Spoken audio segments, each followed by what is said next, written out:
Nasa Liverpool, UK pala kami ngayon. Discharging kami ng soya beans. Galing ng Barcarena, Brazil, dinala dito. Ganda ng biyahe na to. At dahil Sabado, lumabas yung mga tropa. Sumama na din ako. First time ko kasi makabiyahe dito sa Liverpool, UK. Yung isa sa kagandahan dito, yung port na dinaungan namin ay malapit-lapit lang sa syudad nila.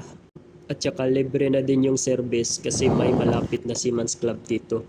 Tinawagan lang namin bago kami lumabas at saka nagbigay lang kami ng oras kung anong oras kami magpapasundo. Halos nalibot na ata namin yung syudad nila kakalakad. Ang ganda at saka malinis pa. Kahit maghapon kang mamamasyal dito maglalakad, okay lang kasi hindi mausok, hindi mangingitim yung ilong mo. At saka di gaanong malamig kasi may araw. At yun, nagkita-kita na kami ng mga kasamahan namin at nagdesisyon na pumunta sa pasyalan nila sa may seaside. Ito na pala yung pasyalan nila sa may seaside.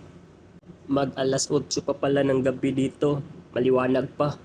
Ganda tambayan dito, lalo na pag ganitong mga oras. Magdidilim naman dito mga mag 10 ata.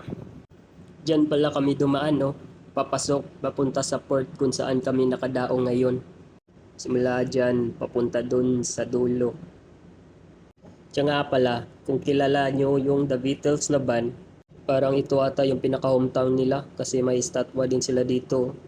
At dahil alas 10 na ng gabi, sinundo na kami ng taga-sundo ng Seamen's Club. At sumaglit naman kami dumaan dito, tumambay sa Seamen's Club bago kami bumalik sa barko. Ganda rin ng Seamen's Club nila dito, tambayan ba?